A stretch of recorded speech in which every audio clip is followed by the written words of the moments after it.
Comment faire travailler ton périnée sur des exercices de gainage?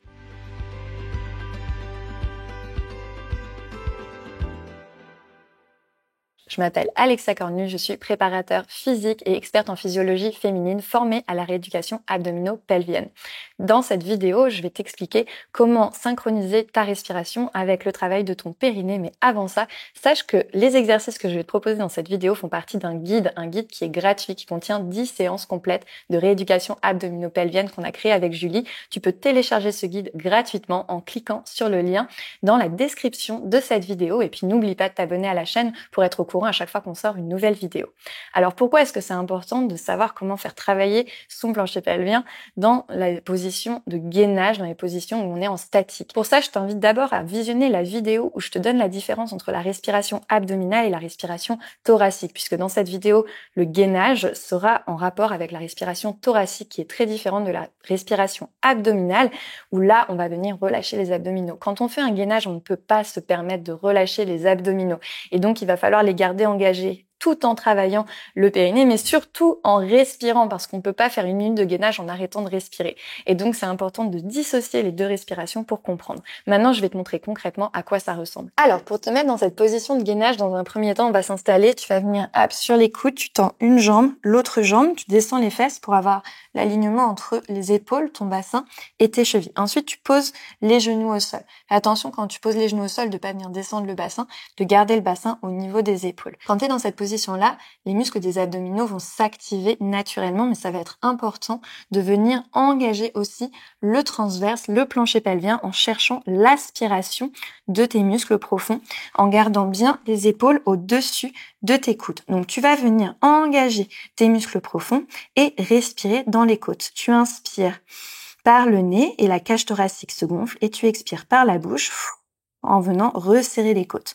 T'inspires, tu desserres les côtes mais tu gardes le centre engagé et à l'expiration, tu vas venir resserrer les côtes toujours en gardant le centre engagé. Je te montre ce qu'il ne faut pas faire pour que tu puisses visualiser la différence. À l'inspiration, là, je vais relâcher mon ventre et à l'expiration, je l'engage. J'inspire, je relâche. J'expire, j'engage. Et donc, moi, ce que je vais te demander, c'est de rester engagé à l'inspiration, donc ici, et expirer. Alors, tu vas peut-être te dire que cette différence, elle est minime et que ça n'a pas une grande importance. Pourtant, si, parce qu'en fait, quand tu relâches ton ventre et que tu es dans cette position de gainage, il y a énormément de pressions qui sont sur tes abdominaux et ces pressions, en fait, elles vont venir s'exercer sur ton plancher pelvien et donc ça va venir pousser sur ton périnée. Alors que le fait d'engager et de maintenir cet engagement avec une respiration dans les basses côtes te permet de maintenir une bonne tonicité, un bon engagement qui protégera les muscles de ton périnée de cette position avec beaucoup de pression sur les abdominaux. Alors pour continuer, on va rajouter un petit peu de complexité en rajoutant du mouvement. En position planche sur les mains, cette fois-ci, tu vas venir placer les mains en dessous des épaules et venir allonger la nuque, avoir les jambes bien tendues. Et là, tu engages donc le centre et sur l'expiration, hop, tu vas venir ramener un genou en dessous de la poitrine et reposer sur l'inspiration. Sauf qu'on est sur une respiration thoracique, donc tu ne dois pas relâcher les abdominaux. Tu expires, tu ramènes. Tu inspires, tu reposes. Tu expires, tu ramènes. Tu inspires, tu reposes. Mais toujours en maintenant l'engagement de tes abdominaux, de ton transverse pour ne pas laisser le ventre se relâcher pendant ce mouvement. Et pour le dernier exercice, on se retrouve sur le dos. Tu vas venir engager ton centre, donc vraiment les muscles de ton périnée et de tes abdominaux profonds.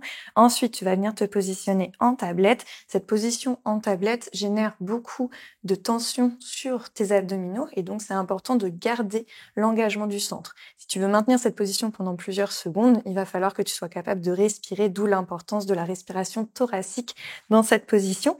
Et ensuite, tu vas venir bouger les jambes. Donc à l'inspiration, tu es dans cette position tablette. Sur l'expiration, tu bouges les jambes.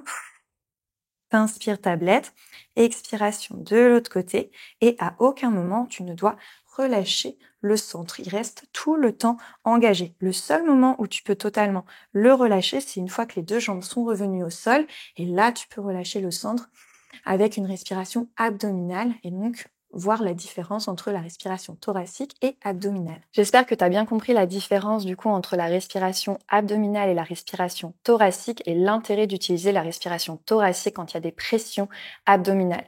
Maintenant, en complément de ces 3 exercices, tu peux aussi faire des petits tests comme tousser, éternuer, exercer des pressions sur ta zone abdominale et voir si ton périnée est bien réactif en cas de toux, d'éternuement. Tu peux également visionner la vidéo que Julie avait fait où elle parlait des pressions justement abdominales lors de l'éternuement. Cette vidéo s'appelle Pourquoi est-ce que j'ai des fuites quand j'éternue, et tu auras aussi d'autres informations sur la gestion et comment te protéger de ces fuites. N'oublie pas que ces exercices font partie de notre guide avec 10 séances de rééducation abdominopelvienne. Ce guide est totalement gratuit. Tu peux le télécharger tout de suite en cliquant sur le lien dans la description de cette vidéo. Et n'oublie pas de t'abonner pour être au courant à chaque fois qu'une nouvelle vidéo sortira.